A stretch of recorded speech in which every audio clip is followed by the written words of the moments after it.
Hello, welcome to the channel Wise Stories. Enjoy watching. Laura was annoyed. It was almost the time to pass exams, and she had a lot of assignments to do. She was broke, and now there were these funeral expenses to consider. Claudia, her mother's neighbor, called and said the funeral would be in a day. It meant she'd need round-trip tickets and, most likely, expenses for the arrangements if Daniel and Viola hadn't taken care of it already. She wondered if they were already aware of it. However, her pride prevented her from reaching out to her brother or sister. Laura decided not to attend the funeral to avoid spending money and encountering relatives with their mocking and reproaches. After all, she was busy with her studies. She had no reason to go. She thought she could come later and spend some time near the grave. Laura didn't feel regret or sadness. Instead, she felt annoyance mixed with a hint of sadness over the disruption of her familiar life. Her relationships with her mother, elder brother, and sister had always been complicated. Her mother tried to mold her into a diligent girl, restricting her from going out and doing things she enjoyed. She made her study, help with household chores, and iron her school uniform in the evenings. But these prohibitions only made the forbidden fruit more tempting. Laura received a spanking from her mother when she smoked her first cigarette and had her phone taken away when her mother saw her kissing a boy by the gate. Her brother had called her wayward since kindergarten, and her sister would roll her eyes and chuckled. At 16, Laura had another argument with her mother over a boyfriend and left home. She moved in with her boyfriend, managed to finish school somehow, and then moved with him 300 miles away to a big city.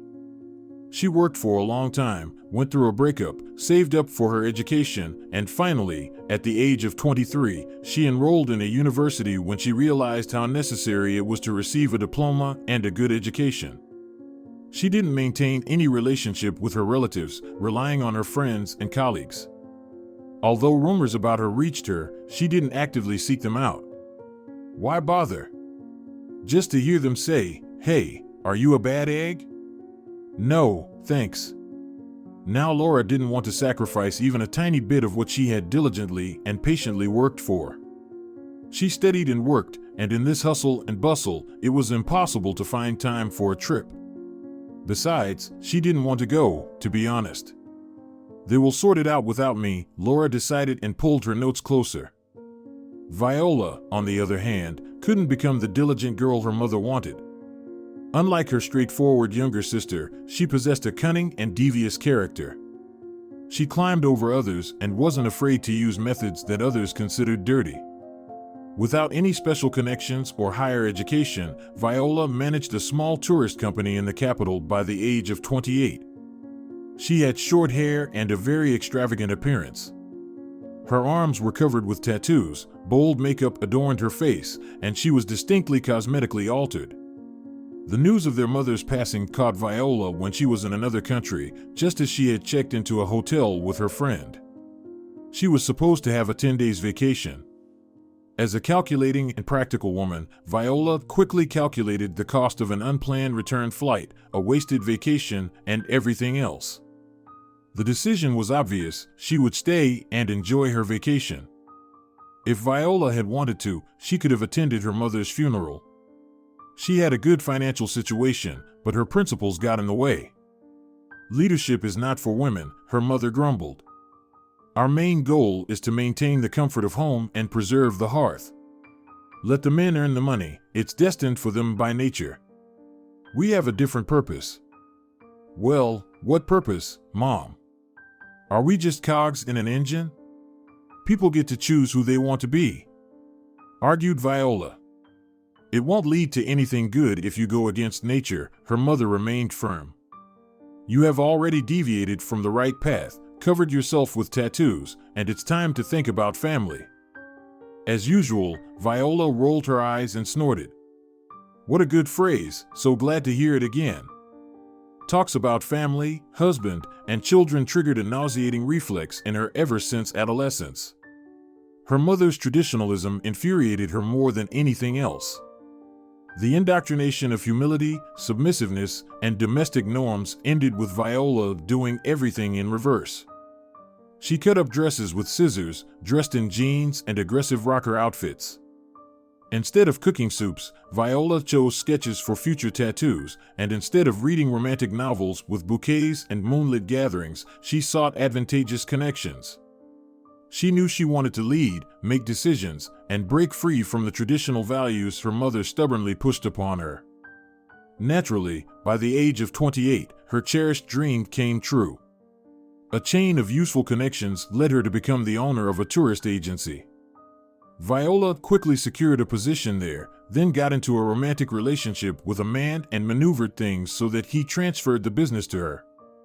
A broken life of the ex-wife, a bunch of fired disgruntled female employees, and a heap of gossip were left behind. But the ambitious woman didn't care. Winners aren't judged, as they say. Viola managed to juggle leadership, socializing, and constant traveling. At home, not even a cactus would survive, let alone husbands, children, or dogs.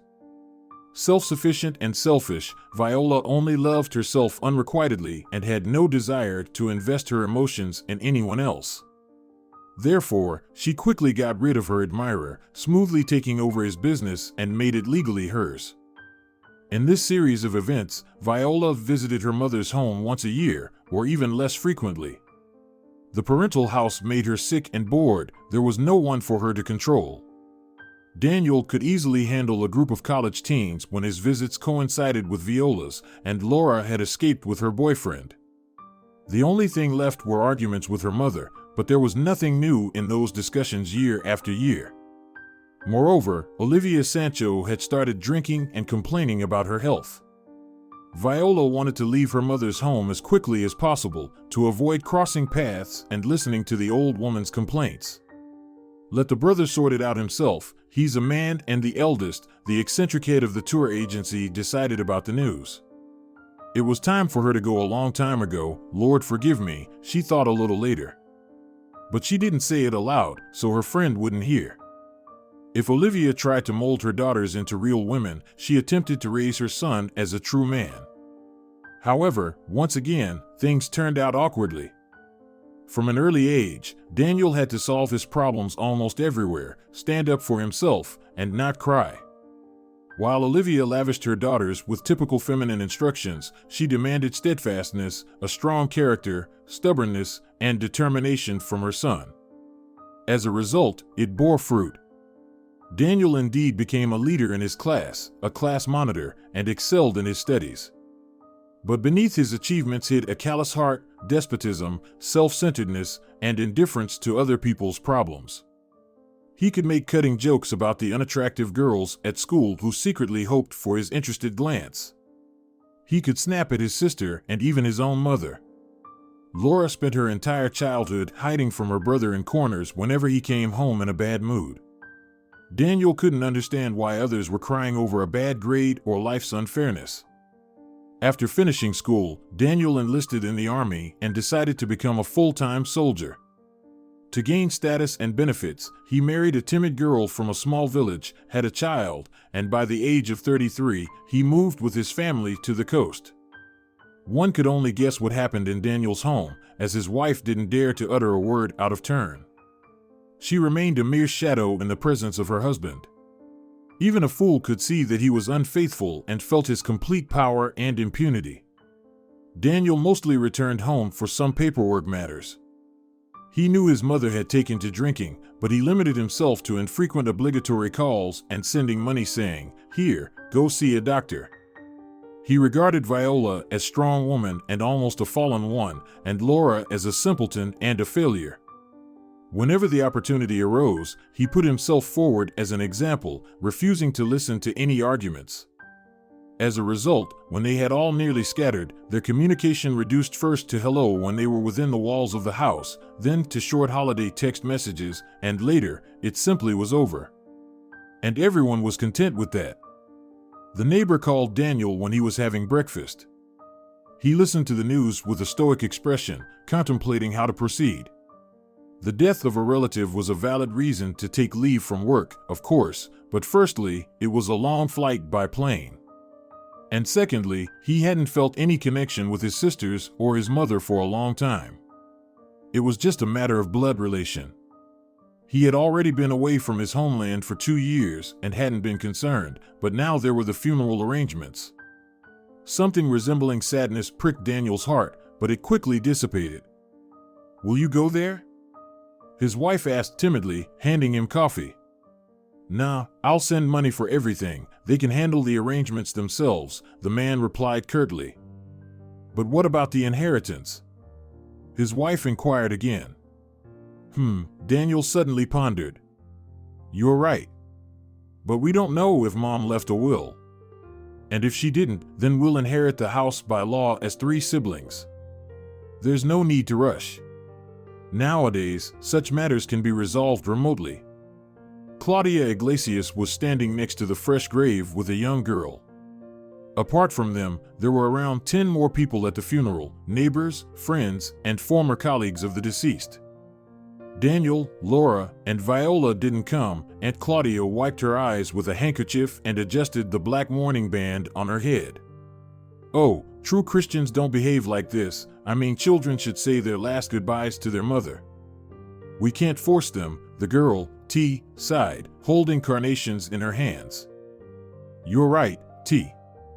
Olivia raised them, poured her soul into them, and yet her children turned out to be so ungrateful," Claudia lamented. "Perhaps, at least, they'll come to visit the grave." During the modest memorial service, people said a lot of kind words and cried over the deceased, but not a single person asked Claudia and T why none of the children of the deceased were present. And they didn't know how to answer. After all, they personally called each one of them. Well, T knew, but she held Olivia in such high regard during her lifetime and respected her memory after her death too much to explain the reasons to every inquirer. "And why are you crying? Tell me, for goodness sake." Olivia looked sternly at her son's flushed face. The boy wiped his eyes with his fist and pointed to the sandbox, where another young rascal, Nemesio, was playing with his new blue toy truck. "He hit you, and you immediately start crying? You should act like a man." Olivia scolded her son. "Otherwise, it will always be like this, and you'll always be known as a crybaby." Daniel fell silent, sniffled, and glanced at the offender. "Don't strike first, but if you get hit, fight back," his mother advised. "And don't give up your belongings unless they ask for it, and say please." Daniel sat on a bench, furrowing his brow. The 6-year-old boy was processing what his mother just said. Olivia was observing the child, but didn't rush to return her son's toy. A few minutes later, Daniel stood up and approached the sandbox. "Please give me my toy back," he asked the offender politely. Instead of answering, the bully threw sand at Daniel. In that instant, the boy lunged at Nemesio and gave him a solid whack on the back of his head with a plastic shovel. Soon, another siren wailed from the sandbox, but it came from a different source. A bruised Daniel proudly carried his blue truck back home. That day, he learned something important, that brute force worked better than the word please. At that time, Daniel's father still lived with them and also contributed to raising their first child. He forbade imposing feminine duties and household chores on his son. He said that a man should learn, earn, and fight, while his wife would be responsible for washing pots and ironing clothes. As a result, the boy didn't know how to make a bed or fry an egg at the age of 9. But he quickly grasped his superiority over girls and carried that mindset into adulthood.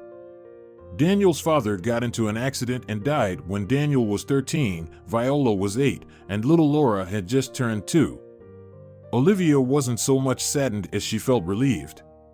Max had been a quiet tyrant, demanding complete obedience from the entire family.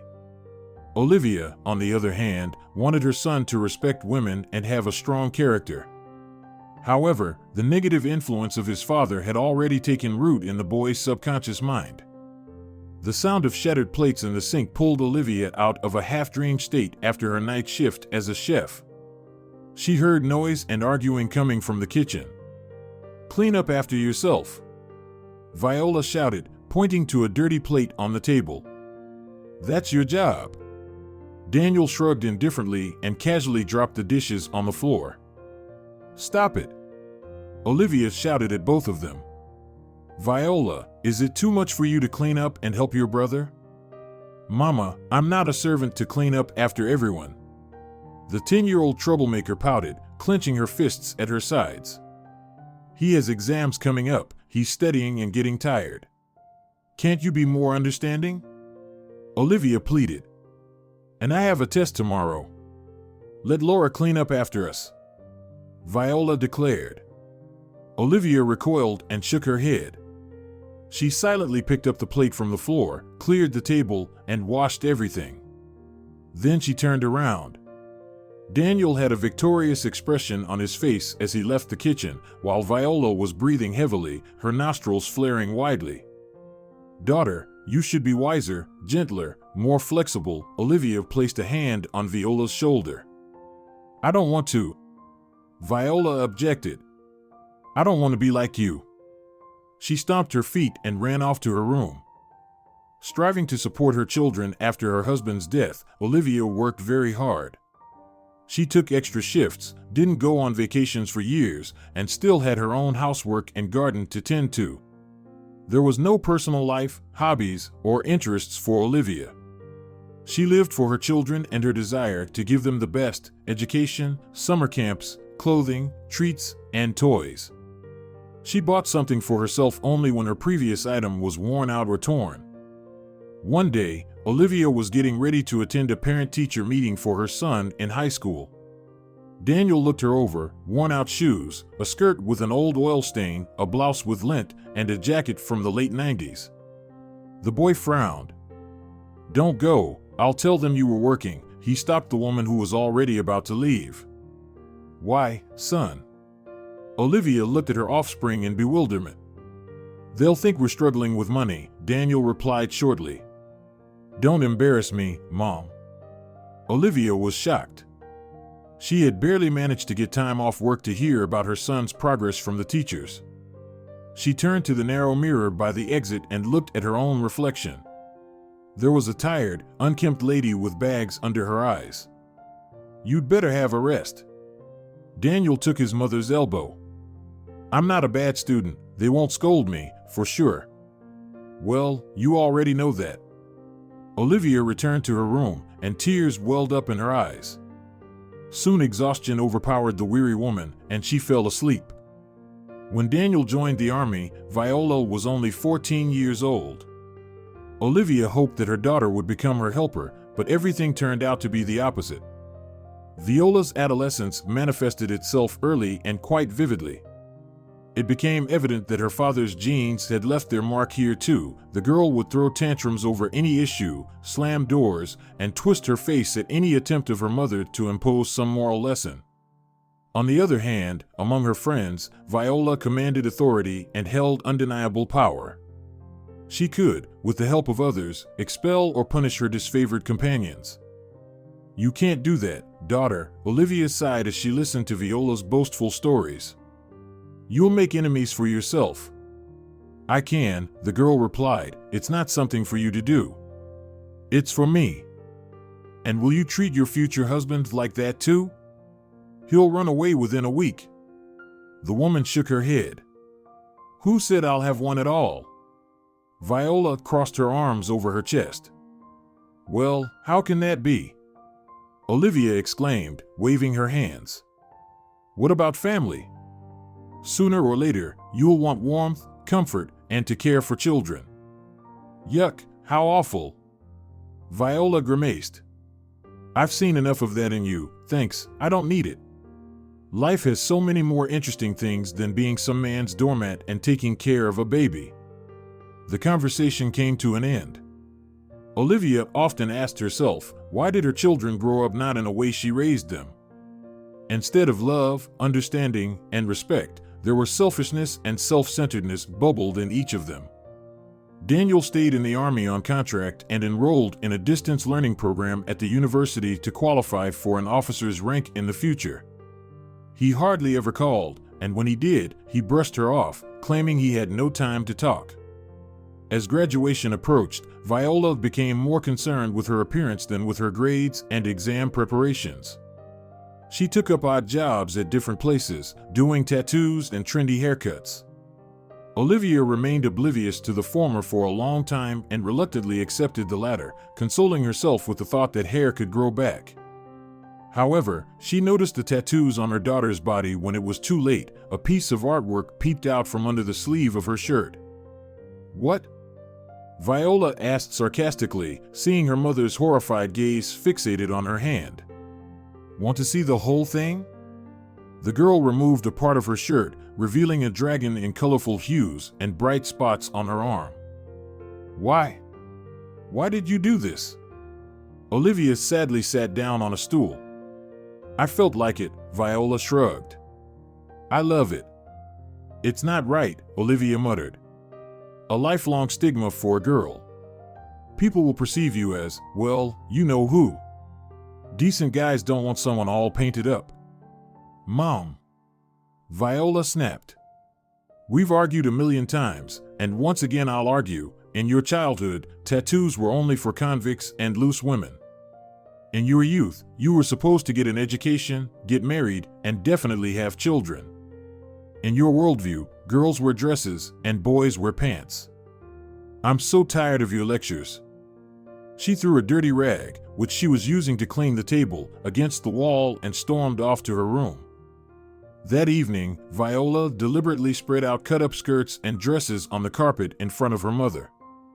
"Now, even if you wanted to, you can't make me wear these." She angrily kicked the pile of rags. "I've seen enough of these traditional female values." Olivia didn't argue anymore. Her daughter exhausted her with her behavior. She downed her drink like a glass of water. Olivia quickly wiped away a tear when she saw the blue dress she had bought for her daughter's graduation amidst the heap of rags. Occasionally, Olivia's neighbor Claudia would visit her, a spirited grandmother who had raised 2 children on her own, tended her garden every season, and kept birds. Viola treated Claudia condescendingly. Claudia could offer her jam without prying or lecturing. Laura often played with Claudia's grandchildren and also had a good relationship with her. "You seem to be losing weight, Olivia. It's time for you to retire from this kitchen," Claudia said, stirring her coffee with a spoon in her mug. "Well, where else would I go?" Olivia waved it off. "But what about your children? Look, there are 2 of them growing up." Claudia nodded toward the photos of the girls on the wall. Olivia fiddled with the mug in her hands, staring into her coffee. "Claudia, I feel like my children don't love me," she sighed. "What am I doing wrong?" "Oh, nonsense." Claudia waved her hands. "All children love their parents, and yours do too. You do so much for them." "You're right," Olivia nodded. Claudia took a candy from the dish and crinkled the wrapper. "You have to accept the child's individuality, encourage their view of the world, guide them only a little, support them," she mumbled. "But how can I accept it when they're ruining their own future?" Olivia pounded the table in frustration, spilling her coffee. "Well, it's their life, and you can't shield them from all mistakes," Claudia reassured, helping to wipe the tablecloth. "The world is changing, and they are too. You teach them acceptance, but are you practicing it yourself?" Olivia suddenly froze. Claudia's words struck a nerve, but admitting it was too difficult. She tried to be a caring mother from the perspective she saw in her childhood and believed to be right. "I have 2 boys, Claudia spoke again, sitting back down. "So, what do you think? They drank and smoked in their youth, attended parties, and brought home bad grades. But now, look, they are both handsome, both have families, and they bring their grandchildren to visit me on weekends. They grew up into real men." The neighbor clapped her hands on the tablecloth cheerfully. "I scolded them, of course, but I also allowed them to make mistakes and face consequences," she continued. "If they were rude to their friends, they got what they deserved. If they tried alcohol, I let them feel bad enough to learn their lesson. That's how I raised them. They only truly understand on their own skin." "I can't handle this," Olivia shook her head. The neighbor took her hand in a reconciling manner and said, "Olivia, even if you can't handle it, what matters is that you love them and want the best for them. They'll grow up, and they'll understand. For now, let them be cheeky, don't take it to heart," rise above their childish antics. They need to assert themselves, show off their feathers like peacocks. Let them do it. Olivia recalled her daughter's tattoo, her son's tantrums, and couldn't fathom how one could remain calm in the face of such behavior from loved ones. Yet, that was exactly what her compassionate neighbor insisted on. It was a paradox, no doubt. Viola left for the capital with some guy when she turned 18, after thoroughly draining her mother's energy. She had no interest in studying but managed to complete some courses in management and leadership. Olivia tried to reason with her daughter numerous times about the importance of getting a proper education, but it was like talking to a brick wall. Viola stuck to her own beliefs and stubbornly continued to dismantle the standardized image of femininity. Laura was also growing up, and at first, Olivia considered her to be a sweet and obedient child. Unlike her brother and sister, Laura wasn't heartless, self-absorbed, selfish, or crafty. She helped around the house, reluctantly but still, cooked and cleaned. However, starting from the age of 14, Laura's head was only filled with parties and boys. She frequently skipped school, went on dates, and flirted with different suitors. Teachers called Olivia to ask about her daughter and begged her to influence her, but it was all in vain. One day, after Laura endured her mother's moralizing for a long time, she finally blurted out, "I'm young, I want to have fun, spend with books and studies." Olivia was taken aback by such a statement. While Daniel and Viola at least had goals and desires, even if they didn't quite fit the golden standard, Laura seemed to be veering off the right path. And that's precisely what happened. One day, Olivia found a pack of cigarettes hidden in Laura's jacket pocket. In a fit of rage, she burst into her room and dragged a sleepy Laura from under the covers. "So, you've taken up smoking?" Olivia yelled at her. "I don't need an ashtray in my house." She grabbed the strap of her purse from the chair and struck her daughter's back with it. Olivia had never hit her children, except for the occasional light slap during their childhood. But this time, she seemed to lose control, as if she channeled all her anger for the three of them into one blow. Afterward, Olivia reproached herself many times for this outburst, and her son's words echoed in her mind, "Laura is good for nothing." Following the incident, Laura didn't speak to her for 4 days, didn't quit smoking, but got better at hiding it, just to spite her. She also stopped doing anything around the house, again, to spite her mother. In her company, Laura had 2 guys. One was a delinquent from their senior school, and the other was a handsome type who drove girls crazy up to 20. Laura fell for him head over heels. Mancho was a poor student, but he secretly drove her around in her father's car at night. He taught her how to pour beer without foam and always boasted about some shady dealings with other guys. Laura was impressed and dreamed of running away with her lover to the end of the world. One evening, her mother caught them kissing under the cherry tree in front of the house when she returned from work. Olivia knew Mancho and his family well. They struggled to make a living, the father had a drinking problem, and the mother was a gossip. Olivia pulled Laura out of the embrace of her cavalier by the elbow. "Mom, why do you always interfere in my business?" Her daughter burst out. "You should focus on your studies, not hugging this street rascal in dark corners." Olivia retorted angrily. "I'll handle it myself. You never lived your own life, let others live theirs. You'll handle it by becoming a promiscuous girl." Olivia felt her voice break into a hoarse tone, and her face was burning with anger and helplessness. How could she accept this? How could she accept her own child deliberately distorting her life? Olivia couldn't understand. Laura wanted to say something but didn't. The argument ended when Olivia couldn't find her daughter's belongings at home the next evening. She called her, texted her, begged her to come back and be sensible. But Laura curtly said she now lived on her own and didn't need a mother who considered her a promiscuous girl. So, the woman remained alone in the big house. Others might say, live and be happy the offspring has flown the nest. But not Olivia. No matter how her children felt about her, coming home to empty rooms was harder. She called Daniel and Viola, but they didn't like talking for long, citing their busy schedules. Their visits were rare and short. Aunt Claudia came not too often, but somehow brightened the loneliness of the lonely mother. Olivia even got a cat to avoid feeling completely alone, but it could only listen to her and meow in response. Soon, the long hours of standing at work in her age of 55 began to take a toll on Olivia. During a medical checkup, she was informed about a whole range of health problems: varicose veins, cardiovascular diseases, and joint issues. Not realizing herself, Olivia gradually started drinking a lot to alleviate her loneliness and drown her sad thoughts.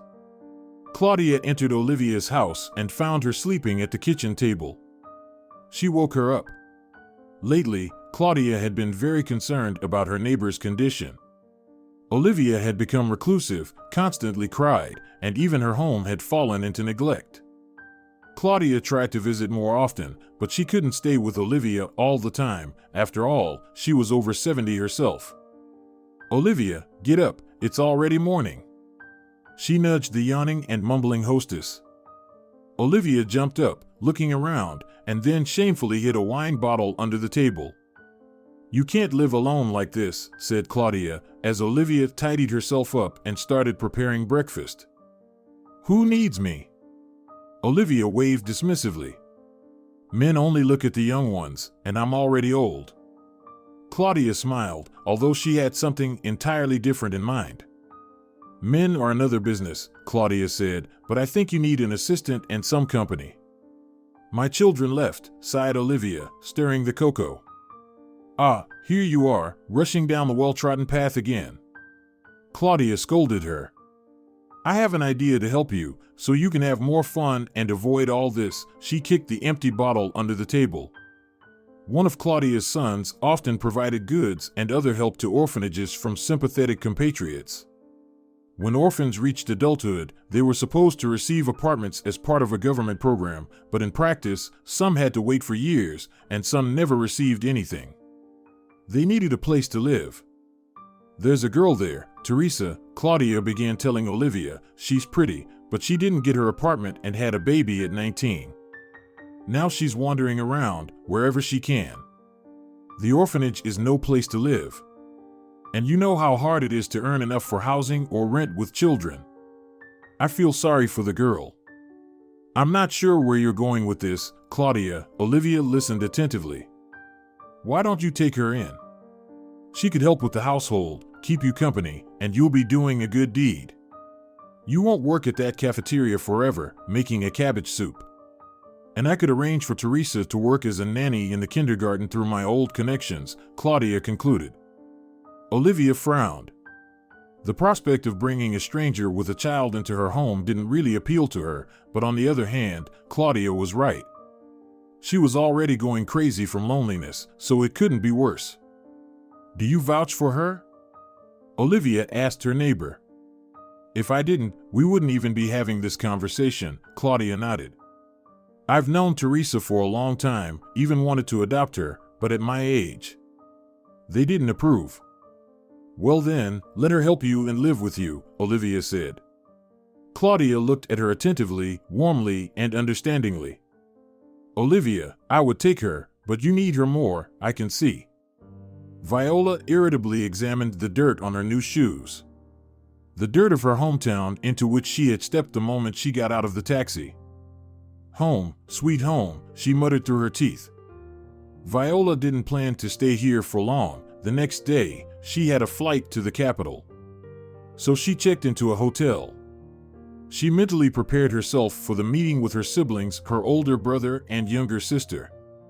For the first time in many years, they were all supposed to gather together in the notary's office to hear the reading of their mother's closed will. The news about it came as a big surprise to Viola. She assumed that the house would be equally divided among the three of them according to the laws of inheritance. But it turned out to be a different story. Viola had a bad feeling about it. The call with the news caught her off guard again while returning from her vacation, and now there was no way to avoid it. Who knew what kind of schemes the eccentric mother scribbled in the will? The mere fact of its existence was quite an unpleasant surprise. There was nothing else to do, she had to get back on the plane. After all, she couldn't just leave all of her mother's belongings to her siblings, the quirky soldier and the wayward girl. Viola even calculated in her mind how to cleverly take away her brother and sister's share of the inheritance. She even called some lawyer acquaintances who were frequent visitors to her travel agency. However, they only shrugged and said that a closed will was like a pig in a poke, and they could suggest some schemes only after its reading. The notary's office was located not far from the center, and from a distance, Viola noticed a familiar figure in military attire near the entrance. She snorted softly and prepared to greet her brother. "Hey!" Looking as usual, she called out, approaching him. "Hey! I can say the same about you," Daniel scrutinized his sister. He didn't like her haircut, the tattoos peeking through the semi-transparent blouse on both arms, the lemon-colored stiletto heels, or the red trousers. Viola noticed his disapproving look, rolled her eyes, but quickly returned to her nonchalant neutral expression. Exchanging short phrases about life, weather, and nature, they waited for the last participant of the meeting. Surprisingly, there was hardly any sadness or grief in their words, just poorly concealed irritation at having to disrupt their usual routine. None of them even thought of going to the cemetery to bid farewell to the deceased. The troublemaker in her repertoire. Daniel chuckled, lighting another cigarette. "We were supposed to meet at 12, and it's already past 1, and she's not here." "She's probably trying to figure out where she woke up this morning," Viola replied. Mocking the younger sisters seemed to be the only thing Viola and Daniel had in common. Soon, a taxi screeched to a halt near the office, and a disheveled Laura hastily got out. Her hair was haphazardly tied in a ponytail, her crumpled t-shirt was half tucked into her jeans. "I guess you were right," Daniel whispered in Viola's ear, disdainfully eyeing their relative. "You're late." Viola bluntly confronted her youngest sister. "I know," Laura retorted immediately. "Not my fault there's been no bus in sight for a long time." Viola rolled her eyes again and brushed her bangs aside. "We'll discuss it later," Daniel sarcastically remarked, already pulling the door. "Right now, we have more important matters to do." The notary, resembling a businesslike canary, seated everyone in chairs. "First and foremost, I offer my condolences on your loss. Losing a mother is a big blow," the notary began. "Can we skip the formalities?" Daniel interrupted. "We're busy people, and we don't have much time." The notary ceremoniously nodded and asked for the testator's death certificate. Daniel pulled the documents out of his briefcase and handed them over. The man quickly scanned the papers, cross-referenced something, made a short note, and finally took out an envelope from the drawer in his desk. He showed his signature and the date on it. "Seems like Mother must have felt it coming and prepared this document half a year before departing to the other world," Viola whispered, not addressing anyone in particular. "What on earth made her write this will?" Daniel irritably responded. "Maybe someone suggested the idea?" Laura suggested, but she immediately caught the disapproving glances from her relatives. Both of them disliked the thought, as the consequences could be grim. The second envelope was also properly executed with the signatures of 2 witnesses and the notary himself. Viola recognized Claudia's handwriting with curls in one of the signatures. The envelope was opened, and finally, the required document was placed on the notary's table. The late woman's will was written on an ordinary yellowed sheet from an old notebook, which didn't match the formal surroundings of the office. As the notary read the text, Viola nervously tapped her fingernails on her phone screen, Laura fiddled with a candy wrapper in her hands, and Daniel cracked his knuckles. Everyone understood the importance of the moment and waited anxiously. "I bequeath all my movable and immovable property to Teresa Torres." The notary raised his eyes to those gathered and made a dramatic pause. Silence hung in the air, and it seemed like one could hear a fly crawling on the spine of one of the folders on the far shelf. "I assume Ms. Torres is not present here?" The notary looked at the young people with no less surprise. "What?" Viola was the first to jump up from her chair. "Who the hell is Torres? What is going on here?" She rushed to the table, wanting to personally verify if what she heard was a mistake or a joke. However, her mother's handwriting conveyed exactly the same as what was heard. Not a single one of Olivia's 3 children had been included in the will. The authenticity of the written document was confirmed by the complex signature at the bottom with its abundance of twists. Since school, Viola remembered how she tried to copy it in her diary, and each time, she failed miserably. "We won't let this go." Daniel threatened the notary, who was also trying to claim a bigger piece of the inheritance. "We will contest this and sue this Teresa, whoever she may be."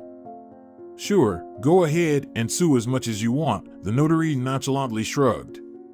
"My job is done. And don't forget the copies." Under the perplexed, lost, and somewhat angry gazes of those present, he made 3 copies of the will, certified them, and handed them out one by one. "I'll leave no stone unturned." Viola thundered on the doorstep of the office, not caring about passers-by. "She's getting the house, the garage, and the land where Dad wanted to build his country house." Laura exclaimed with horror, curling her fingers. "Yes, Mom left everything to her." Daniel spat on the flower bed. "I wonder for what?" "Never mind, we'll sue her and take everything down to the last plank in the house." Viola's eyebrows furiously danced, her eyes blazing with rage. "We'll take it, but don't expect us to be overly generous with sharing," Daniel cautioned her. "What do you mean?" Viola gave him a piercing look. "Well, my son is growing up. He needs a place to live too," Daniel emphasized the word son. "And I need to invest in my business." "You can earn money for your offspring yourself." Viola snapped back. "Hey, I don't even have my own apartment, I'm renting it." Laura shouted, listening to the bickering between her brother and sister. Both of them stared at her with such eyes that it was clear they were ready to eliminate the third contender for the inheritance right then and there. Laura timidly hunched her shoulders. The swearing outside the notary office continued, and everyone understood that a quick resolution to the matter was being delayed for an uncertain period, leading to expenses and nerves. "Let me introduce you. This is Teresa, and this is her little son, Juan." Claudia introduced Olivia to the modest-looking girl standing at the threshold. She was holding a 1-year-old baby in her arms and had a small, checkered bag, wearing simple clothes, but with a thick brown braid cascading down her shoulder and huge blue eyes that still held a certain childlike innocence and belief in miracles. Olivia remembered how children long ago used to look at her with similar eyes. "Teresa, come in, make yourself comfortable. Olivia will show you around now." Claudia nudged the hesitant girl into the room. Once the guest left, Claudia asked, "Olivia, what's wrong? Are you so cold?" "She's a good girl." "Have I ever deceived you?" "A good girl, Claudia, indeed." Olivia waved her hand, "but it's just unfamiliar to me, you know. I need to get to know her better." Olivia observed Teresa for a couple of weeks. At first, conversations with the new acquaintance were awkward and somewhat clumsy. As promised, Claudia immediately arranged for Teresa to work at the kindergarten, where she gladly went to take care of her own child and earn some money.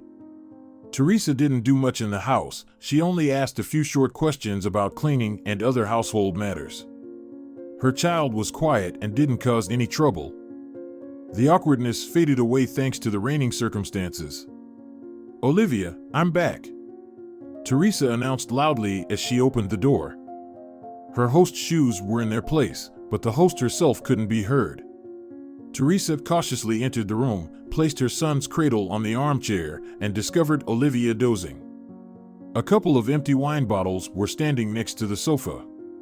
Teresa rushed to the woman and began to bring her back to her senses. Olivia opened her eyes and looked around awkwardly. For the past 6 months, she promised herself every day that she wouldn't buy any more wine. She wouldn't lock herself in the room and drink until the overwhelming feeling of emptiness was filled. But when she returned from work, her feet automatically led her to the store, and her soul demanded relaxation. Olivia suspected that Claudia insisted on Teresa moving in because she knew about her neighbor's destructive addiction and was worried. Furthermore, everyone understood that Olivia's children had no interest in her. They were busy with their own lives and, at most, would temporarily send their mother to a rehabilitation clinic. "Olivia, what are you doing here?" Teresa looked at the woman with concern in her eyes. "You have problems with blood pressure and heart, and yet you drink." Olivia was taken aback. The girl had shamed her. But it was justified. Unexpectedly, the built-up tension, sorrow, and sadness overflowed, and tears streamed down Olivia's face. She buried her head in Teresa's chest and began sobbing. For a couple of seconds, Teresa was stunned, but then she hugged the woman and gently stroked her back, comforting her as if she were a little child. "I always dreamed of having a big family," the homeowner shared as Teresa poured coffee. "I wanted to be a mother. I played mother-daughter games all my childhood, read fairy tales about princesses." Juan was sitting in his stroller, occasionally glancing between Teresa and Olivia. He gurgled and tapped his little fists against the edge. "My mother wouldn't let me play with boys. She taught me to be gentle, obedient, and soft. She said I should preserve myself for my future husband. And when I looked at her and my father, I thought my life would be the same, a warm family atmosphere, respect, and hot dinners at a big table.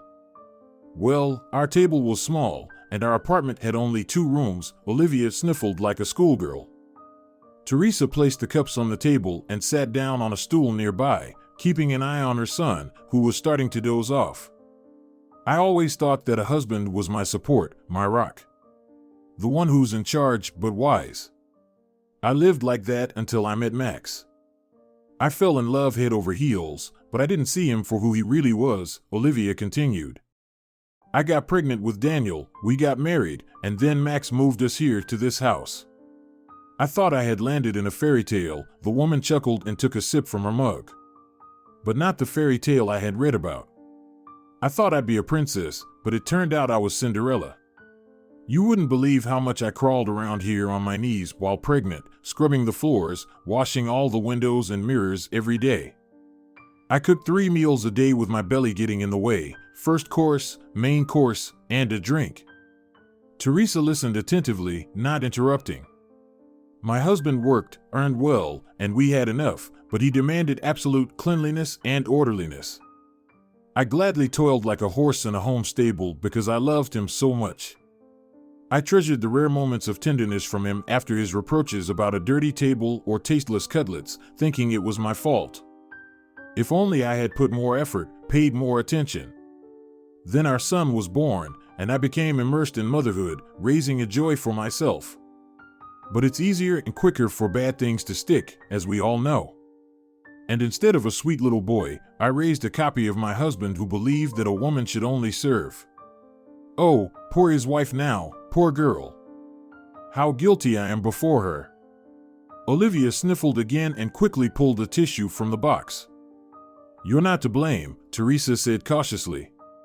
"You did everything to raise your child to be happy. Bad examples and poor upbringing played a role. I wanted to raise my son to be noble, kind, and fair, just like his grandfather," Olivia explained with a sigh. "It's just a shame that he spent so little time with his grandson and left so early. If only things were different, if only. My love, care, and involvement were taken for granted, whether as a wife or later as a mother. It took me many, many years to realize that. Back then, I couldn't see my mistakes and kept making them while upbringing my daughters." Juan adorably dozed off in his stroller, his little arms spread out. Olivia stood up to cover the baby with a blanket, and Teresa didn't interfere. "When I got pregnant with Viola, my husband demanded that I contribute to the family budget, so I rushed to work wherever I could find a job. We were a family, after all. But morally, he was killing me every single day. Then I found out he was cheating on me. I cried to my mother, seeking support. She said it happened to everyone, and I should endure it. The most important thing was the children. He would go out and then come back. That's how I found out that my own father wasn't as noble as I had believed. My mother was just wise and did everything to show me an ideal picture. Outside, it had already darkened, and the October rain was gently tapping on the windows. For some reason, a rooster crowed loudly at the neighbors 2 houses down. Teresa pulled the curtains and carefully took the sleeping wand to the bedroom, promising to return soon. As the new neighbor tiptoed into the kitchen, Olivia was already brewing coffee for the second time. "And then I made a new foolish mistake," the homeowner continued. "I forgave him, just as my mother said. I mean, I was young and naive, only 26 at the time. My husband realized that he had complete control over me and that he could get away with anything. He nitpicked about every little thing, from a speck of dust to wrinkled laundry to the mess made by the children. And I endured it all, berating myself for being a bad homemaker, a bad mother, and a bad woman.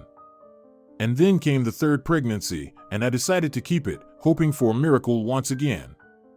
But there were no miracles. My husband was even stricter when it came to our daughters. He reprimanded them for any disobedience, even when Laura was just a little child.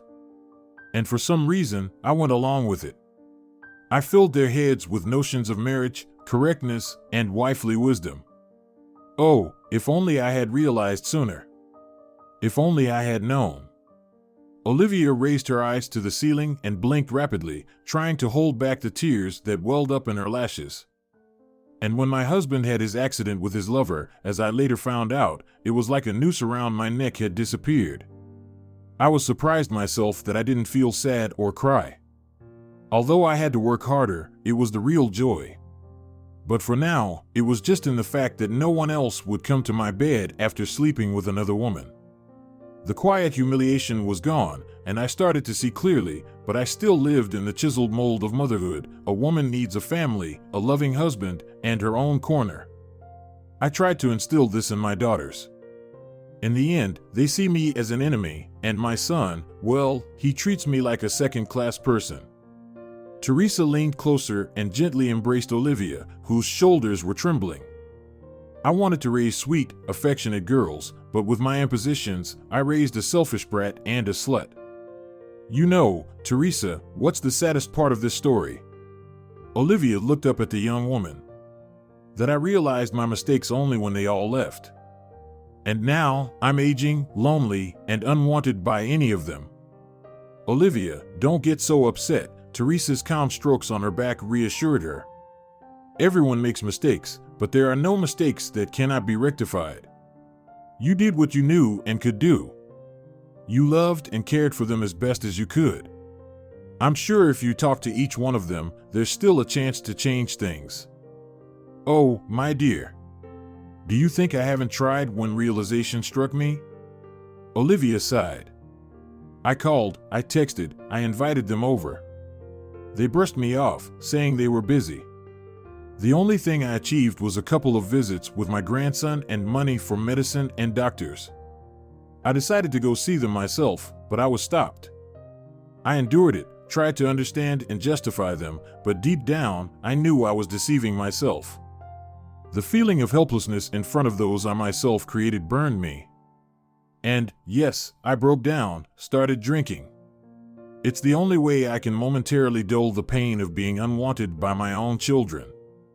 You've devoted your whole life and joy to others, your husband, children, and strangers. But were you ever truly happy yourself, even once?" Teresa asked cautiously. "I don't remember." The woman remained silent for a long time before answering. "I rejoiced in my son's grades, my husband's successes, the fact that my children were eating well and were healthy." "That's not it," Teresa said. "Although, as a mother, I understand you. I also rejoice when one eats well and sleeps soundly. But it's different. When did you feel happy for yourself, internally, sincerely?" This time, Olivia remained silent for a while, trying to recall that long-forgotten feeling, and only found it in her childhood when her mother brought her a little kitten from work. Olivia played with it for a long time, nurturing and petting the little creature. "I think I've forgotten what that feels like a long time ago," she replied softly. "Many people forget, but it's essential to keep the ability to find joy at any age," Teresa smiled. "Let's learn how to do it again. Let's do it." The woman also smiled faintly in response. I'm sure our neighbor knows who this Teresa is, Viola speculated, sitting in a taxi once again complaining about the bad road and the dirt in their hometown. When the outburst of frustration at the notary's office subsided, the trio decided to visit Claudia. She had called with sad news and often visited Viola's mother, whose signature was on the envelope containing the will. Viola, Laura, and Daniel agreed that they should start by asking her about it. Time was limited, as each of them had their own matters in the city. They wanted to resolve the arising complexities quickly, but it wasn't as easy as they hoped. Not only did the atmosphere become tense, but occasional jabs and sarcastic remarks added fuel to the fire. They found the neighbor at home. Viola, not being too polite, knocked on the gate with her fist. Claudia came out. "Hello, hello." She greeted the unexpected guests cheerfully, swaying a little. "And here I was, waiting and wondering when you would show up. Shame on you." "Claudia, let's skip reprimanding." Viola frowned and attempted to pass through the gate. Claudia blocked the girl's path. "You have no conscience. You didn't even come to your mother's funeral. And as soon as they opened the will, you all came running to me." The neighbor continued to scold the siblings standing by the fence. "That's the law." Daniel couldn't hold back and raised his voice. "And why are you shouting like that?" Grandma rebuked him. "You've grown up, wearing those flashy epaulets on your shoulders, but you never became a real man." Daniel was left speechless. They remembered Claudia as a sweet lady who had never uttered a harsh word, always bringing them treats and candies. "Let's forget about what you think of us. Just answer one question, and we'll never see each other again," Viola said in a tone that diffused the conflict. Suddenly, a young woman leaned out of the kitchen window of the house, which faced the gate. "Claudia, what's going on? Is everything all right?" "Yes, Teresa, come on in, I'll be there in a moment," Claudia replied. "Teresa?" Viola's eyebrows shot up. "Wait." But it was already too late. With an agility unseen in an elderly woman, Claudia slammed the gate shut. Laura let out a muffled cry as her fingers got caught, followed by Daniel's curses. The group realized that no one here would communicate with them anymore. The disrespectful attitude towards their mother had played its part. Viola and Daniel took some documents and belongings from the now empty family home, and the three of them dispersed to their respective towns without much talking. "This is for you." Teresa beamed as she offered Olivia a sweet cotton candy on a stick. "For me?" The woman was so taken aback that she looked at the treat, both understanding and not. It was late summer, a Saturday, and both of them had the day off. A small circus had come to the local park. Under the pretext of taking Juan for a walk, Teresa persuaded Olivia to go there. "Come on, let's go." She playfully urged the hesitant Olivia, who was already at the threshold. "It's a crime to stay at home on the last warm days of October." The woman hesitated at first, but eventually agreed. Olivia caught herself realizing that she hadn't just strolled around without a specific purpose for a long time. All her routes were carefully planned for specific tasks: work, home, the store, the hospital. She had somehow forgotten that she could wander aimlessly just for pleasure, chat with someone, and not constantly watch the clock. The park was already adorned with autumn colors. Crimson maples scattered a carpet of patterned leaves on the sidewalk, birches swayed their soft branches, and their golden leaves glinted like a scattering of coins from a night rain. Late dahlias and chrysanthemums bloomed on the flower beds with their fluffy pom-poms, and the sun glistened on their petals like beads of nighttime dew. Only the evergreens stood as undisturbed green patches amidst the orange-red palette of October. Olivia admired the scenery, taking in the warm air imbued with the dampness of autumn. She reminisced about long-forgotten feelings, tranquility, joy, a silent and quiet enthusiasm, as if wiping away the dirt from a glass. "Did you enjoy the performance?" Teresa asked. "Yes. I haven't been to the circus in probably 20 years, Olivia admitted. "I never thought I'd go there without a reason or my own children." "One can enjoy many things without a reason," Teresa supported her, adjusting Juan's hat. "Who said that joy needs one?" Olivia looked at her with either admiration or if she suddenly realized something. "You know, Teresa, you're not at all like I thought you were before," she confessed. Teresa laughed. "Who did you expect? A gloomy young woman with a melancholic personality?" "Well, not exactly." Olivia stumbled awkwardly. The question caught her off guard. Teresa wiped Juan's hands smeared with apple puree, settled him back in the stroller, and said, "I ended up in an orphanage when I was practically an adult. I was 12 years old. I already knew what it's like to go hungry, to hide from my drunken father in the cellar. That's why I learned to cherish joyful moments. And at the orphanage, I realized that if you let yourself be moody and cry all the time, you can go crazy." Now, Olivia was listening to her companion eagerly, marveling at how Teresa's appearance didn't match the strong inner core she possessed. However, it was carefully shielded from prying eyes. "And then I thought, why do we only rejoice on holidays? I mean, why is it the norm? Gifts, surprises. Why are we held captive by this stereotype?" Teresa continued, "I started breaking it as much as I could. First, I made paper cranes for all the children in the orphanage, then I figured out how to sew beautiful outfits from the clothes people donated to us. We even organized a fashion show once." Olivia laughed. She was surprised at how much willpower, strength of spirit, and courage this delicate girl had. "I loved what I was doing. I saw that joyful moments are essential for everyone, from the youngest to the oldest. The children gravitated towards me. And, of course, someone fell in love," Teresa sighed. "It was a spontaneous feeling, a rush inspired by my idea of bringing joy amidst the monotony.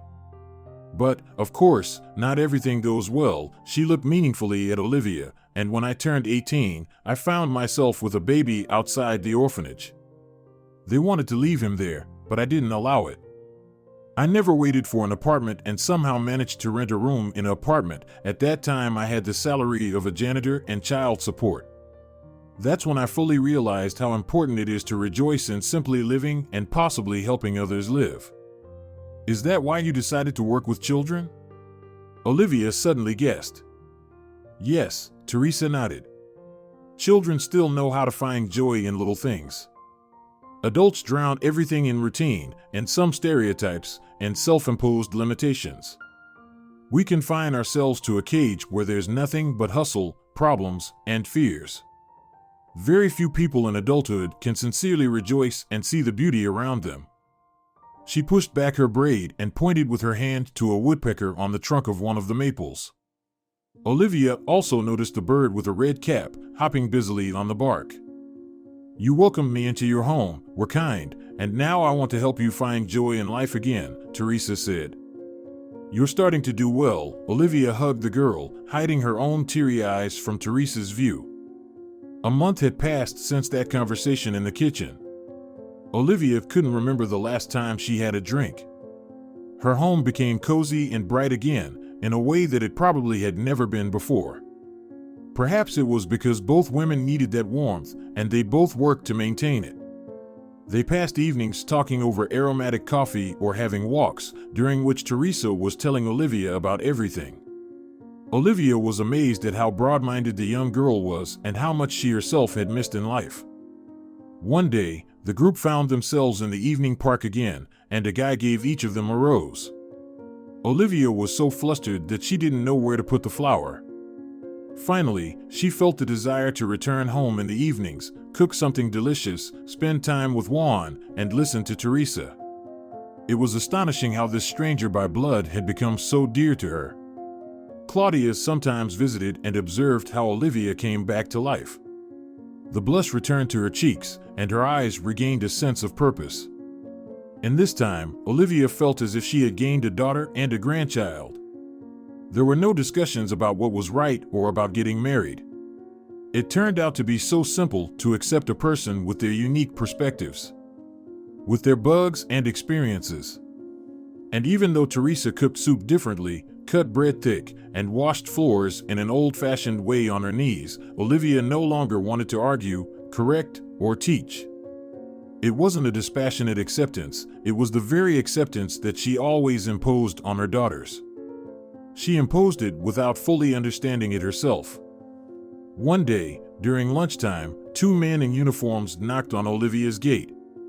The homeowner came out, looking surprised. At that moment, Teresa was putting Juan down for his nap. "Hello, we're from the utility service. We're checking the electrical wiring for connections bypassing the meters." The men introduced themselves, and one of them handed Olivia some form that she didn't have time to read carefully. "Everything here is legal," she said, feeling flustered. "If it's legal, then we'll check the wear and tear of the wires. You never know, there might be a leak in your roof, and the danger of a fire due to short-circuiting is no joke." One of the workers raised his finger in emphasis and firmly stepped into the yard. "Well, okay," the woman stepped aside, allowing the worker to pass. The repairmen started inspecting the wires and their locations with a businesslike demeanor. Then, they looked at the pole, scratched their heads, frowned, and eventually stated, "You have one wire here that's not connected to the meter, and the insulation on it is worn out. We need to cut it and check inside the house for any signs of short-circuiting." Well, nothing seemed to short-circuit. "The TV is working, the light bulbs are fine," Olivia shrugged. "You can tell that to the firefighters later if something happens," one of the men said indifferently. Olivia had no choice but to let the workers into the house, and they began their bustling activity, poking around the sockets, tinkering with the lampshades, peering into the circuit breaker, studying how the wires were laid, all without taking off their dirty boots. Olivia sighed, propping her cheek on her palm in the corridor. 10 minutes later, one of the workers approached her with a sorrowful expression and said, "Ma'am, you had a leak in the ceiling next to the circuit breaker, and the sockets aren't grounded. They need repair. Otherwise, a 220-volt shock from a kettle or iron in the rain, and it's all over." He even widened his eyes to emphasize the point.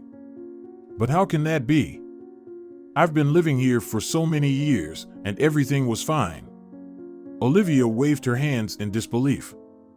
"You've been living here for so many years, but it could happen tomorrow," the man continued to scare her. Suddenly, his colleague retreated from the corridor, and right behind him, holding a phone in one hand and a heavy glass pitcher in the other, Teresa appeared. "We don't need anything to be repaired," she said sternly, shaking the pitcher. "We didn't call for anyone." "What are you talking about, girl? We came to fix the malfunction." The man in the blue overall stammered, backing away. "The malfunction you just made up yourselves? Now, get out of here, or I'm calling the police." Teresa pointed at the police number on the phone screen. The men nervously shrunk their heads and exchanged glances. Olivia was taken aback, but her hand instinctively found the heavy ladle on the table, which she had recently used to serve soup for lunch. "Olivia, these, if I may say so, electricians, came without tools, without documents, and with a piece of paper from the internet. Call police to take them away." After these words, the men rushed out of the house so quickly that they nearly took the doors with them.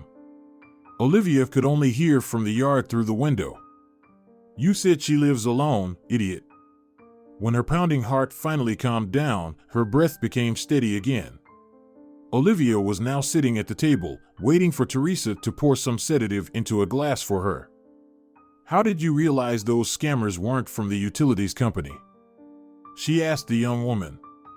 "I saw and heard from the window when you let them in, and I immediately noticed they didn't have any tools. Electricians don't just show up like that, and they definitely won't come if they weren't called." Teresa carefully watched the drops on the neck of the bottle. "Then one of them dropped the paper they were trying to shove in your face. That's when everything became clear."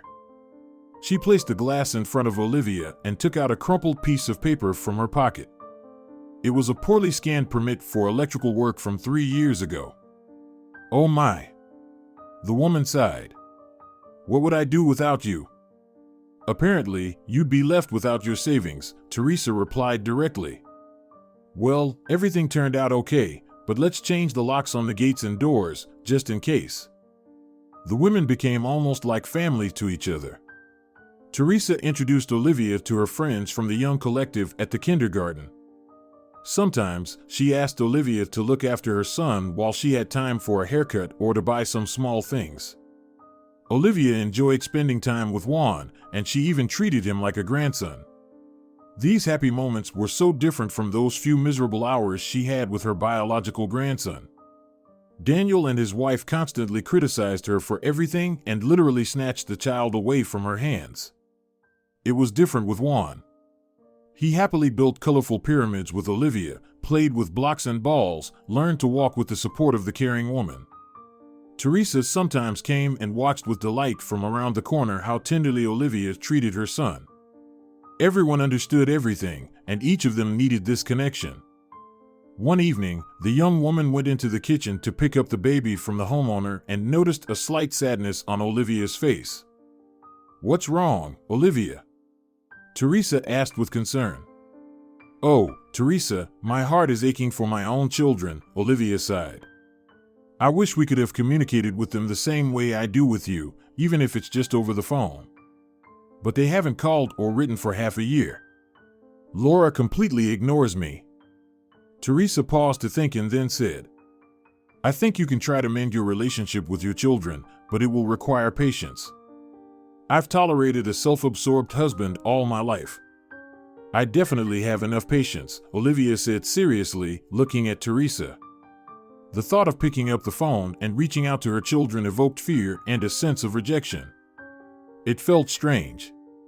She both wanted and feared it. The fear brought back memories of their capriciousness and the struggles with their difficult personalities in their youth. But then Olivia made an effort to push those heavy thoughts away and started remembering the autumn stroll in the park and the circus performance. She imagined herself walking with either Viola or Laura. Finally, after mustering enough courage, Olivia dialed her elder daughter's number. "Hello?" Viola's voice answered after several long rings. "Hello, Viola," Olivia exhaled, gathering her strength. "How are you doing?"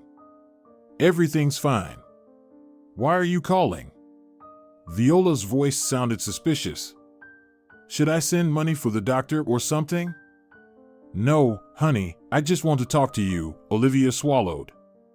"Well, go ahead, I'm listening," agreed the voice on the other end of the line. Something rustled in the background. Anyone would immediately think that the call had been put on speaker. "Viola, we've never really understood each other," Olivia began. "It's probably my fault. I imposed on you what made me unhappy without even realizing it. Please forgive me. But now I've recognized my mistake, and I want to know how you're doing, what's going on in your life. I wish we could chat like friends and not hold grudges against each other. Are you willing to do that?" There were some clicks, distant mumbling, and rustling sounds, as if Viola was handling some work-related matters on another phone. "What are you saying? Chatting with your friends? Is Claudia there?" Viola's voice came from a distance. Then it became clear that the girl was dealing with some work issues on the other line. "Yeah, just chatting," Olivia's lips trembled. "Goodbye, my dear." She pressed the call cancel button and started crying, covering her face. Teresa rushed to comfort the distressed woman, but Olivia sobbed like a wounded animal. "Oh, I'm such a fool, hoping for a miracle." Olivia scolded herself through the tears. "Who needs me with my morals? I do." "Let's try again," Teresa said. Olivia looked dejectedly at her, wiping away tears. "A little later, okay?" Teresa nodded gently. Disappointment and sadness haunted Olivia until evening. She understood that one attempt was not enough, that more would be required. But the first one had already cut deep into her soul. Calling Daniel was even scarier. He was the most callous and composed of all three. Olivia didn't even know what words to choose for such an important conversation with her son. Only Teresa's closeness, support, sincerity, and involvement gave Olivia the strength and determination. Daniel picked up the phone immediately, unlike Viola. His precise, service-honed hello resonated throughout the house even from the tiny speaker. "Hello, son." Olivia began. I wanted to talk about. Mom, make it quick. Daniel interrupted her irritably. I have a lot of work. What's up? Oh, nothing, nothing. Olivia sadly lowered her eyes. I won't distract you then. Yep, thank you, he responded. We'll try again later. We can't give up. Teresa comfortingly held Olivia's hand. After the second call, Olivia wasn't crying, but there was a detachment in her eyes. Teresa, I feel like it's all in vain. They are adults and have grown so used to ignoring me that it's too late to change them now, Olivia said. And what about your younger daughter, Laura? She's only a bit older than me, Teresa pondered. I don't know her contacts, Olivia said, looking embarrassed. She blocked me everywhere after our argument. All I know is that she lives in the city and is supposedly studying. Well, there must be some channel of communication left, Teresa persisted. Suddenly, Olivia jumped up and hurriedly went to the room, muttering something. She rummaged through a dresser for a while and then pulled out a dusty diary. Among recipes, notes on cotton washing instructions, and phone numbers, Olivia found her daughter's email address. She used this address back in school. Olivia pointed to the corner of the page. How could I not remember it before? That's better than nothing. Teresa approved. We'll think about what to write in the evening. But for now, maybe we should have some ice cream. Ice cream in December? Olivia smiled. Why not? Teresa winked. Who said we can't? It'll instantly lift our spirits.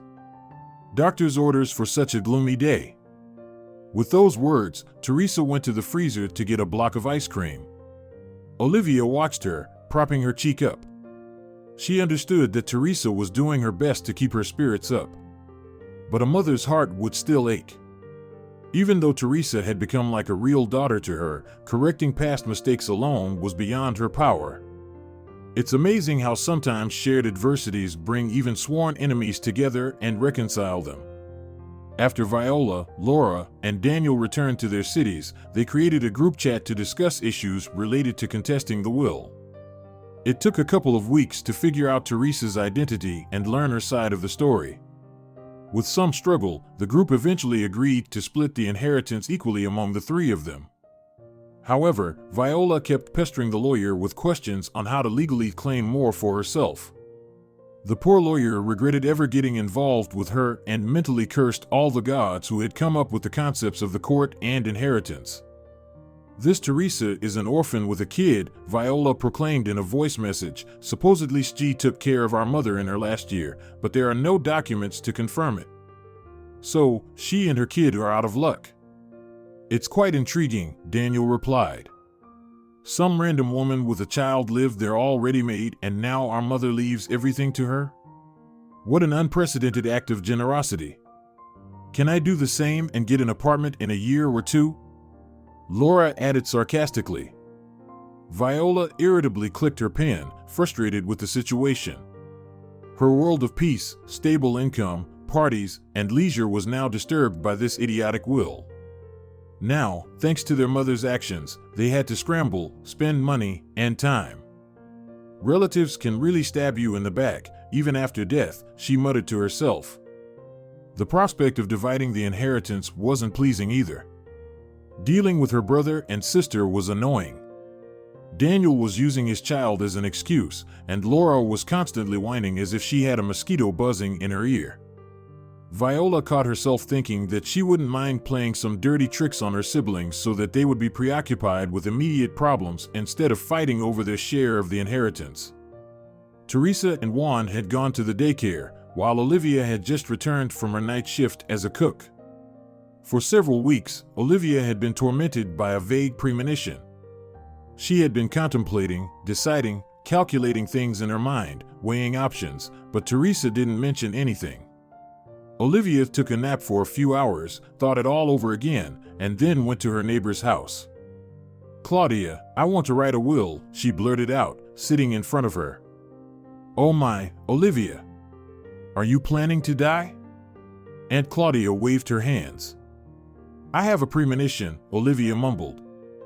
I don't know, I just feel like I need to do this now. Once Claudia stopped exclaiming in shock, Olivia clarified her intentions. I've been thinking about it for a while, and I believe it's the right thing to do. Well, in that case, you'll need to call a notary if you're really determined, Claudia pondered. Yes, without it, the procedure can't be completed, Olivia confirmed. The women called the notary office and scheduled a meeting. The notary informed them that 2 witnesses would be required. Please don't mention Teresa, Olivia asked her neighbor before leaving. Oh, I thought we could make Teresa the second witness, Claudia exclaimed, waving her hands. Olivia shook her head. No, we can't involve her. Claudia pondered for a moment. My son will be here during those days. Can we use him as a witness?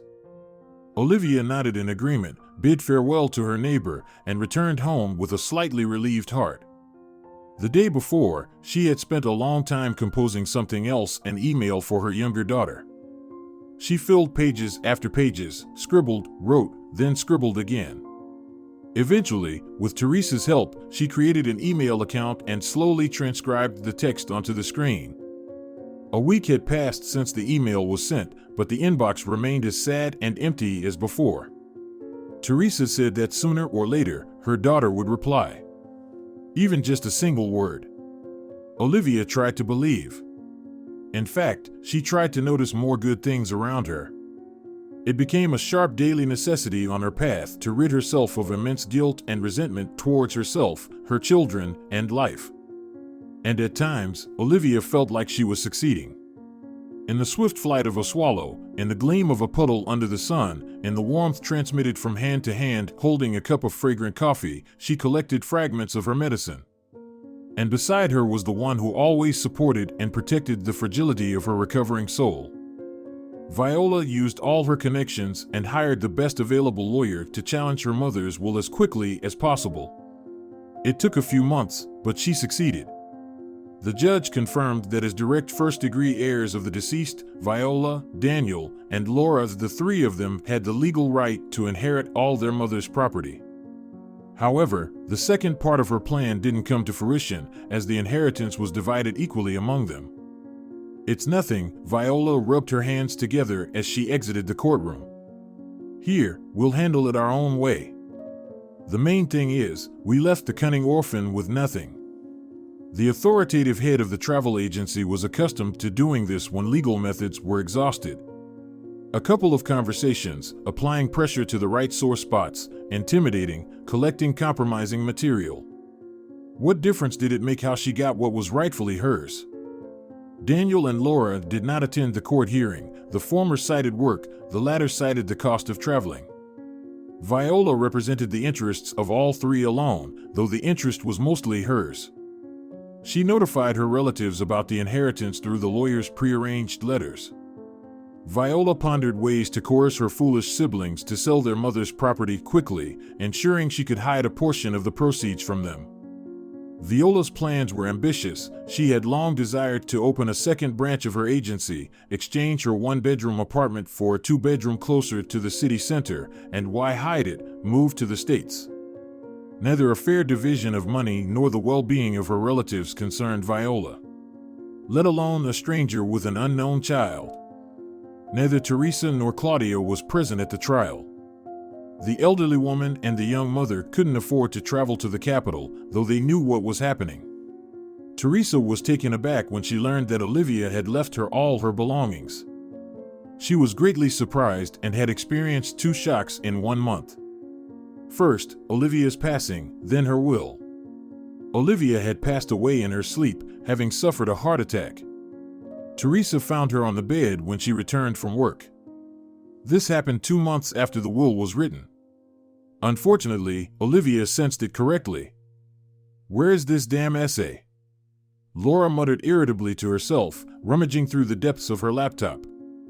The day before, she was assigned an academic task, and she remembered that in school, she had prepared a big report on a similar topic. The work had received an excellent grade, so Laura decided to find it, print it, and submit it again, rather than waste time gathering and processing the material anew. The news warmed her soul. Viola had successfully contested the will, and now the three of them were rightful owners of the house, land, and garage. Laura was drawn to find a cozy apartment on the outskirts. She was already dreaming about moving there, planning the renovation, and picking out a new sofa. She'd been searching thoroughly all the farthest school folders in the laptop. The system search didn't yield any results either. Laura was getting nervous, envisioning a sleepless night preparing the essay. But memory kindly reminded her that she had sent the work to her teacher's email back in high school. It was now a matter of remembering the password for the long-unused email account. After much effort and manipulation, Laura managed to log in, and she began scrolling through the inbox with curiosity. Mostly, there were advertisements, emails from some gloomy scammers, and archived photos with classmates. But something caught her attention. Unexpectedly, Laura came across an email from an unfamiliar address. It stood out remarkably from everything else accumulated in the email box over the years. Moreover, the email wasn't that old, it was sent less than 8 months ago. Her eyes scanned the lines at first indifferently, but with each word read, interest, concern, embarrassment, realization, and shame grew like a snowball. Hello, my dear daughter. How are you? I don't know whether you will read my letter or not, but I hope you will. I want to ask for your forgiveness from the beginning to the end. For the upbringing you disagreed with. For my desire to mold you into my image and subject you to the same torments. For not paying attention to your inner world and for the chasm that separated us that evening in the courtyard, turning into years of silence and coldness. I hope you will forgive me.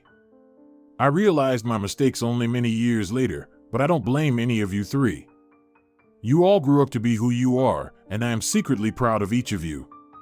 But we caused so much harm.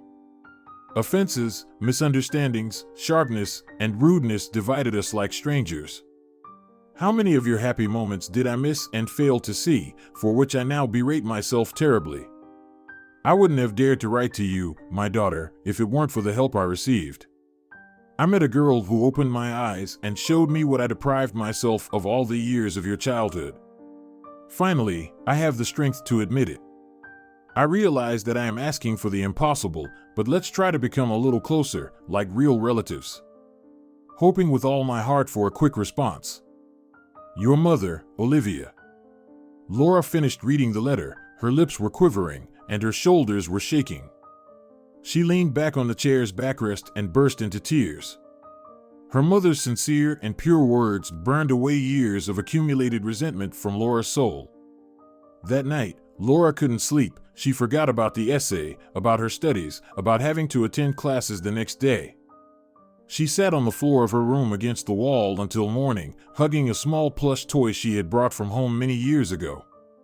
Her mother had given her the toy as a present on the 1st of September.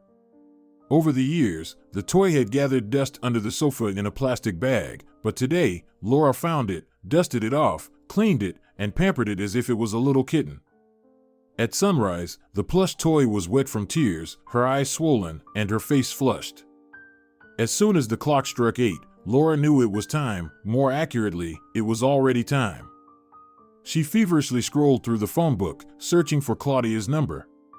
Finding it, she called the elderly woman, apologized multiple times, and with difficulty, got Teresa's phone number. Her fingers trembled as Laura exhaled, hastily wiped a tear from her cheek with her palm and dialed the necessary digits. Hello, Teresa. You don't know me, but we need to talk. My name is Laura, I'm Olivia's youngest daughter, and I want to give you my share of the inheritance. If you're enjoying it as well, leave a like and subscribe to the channel.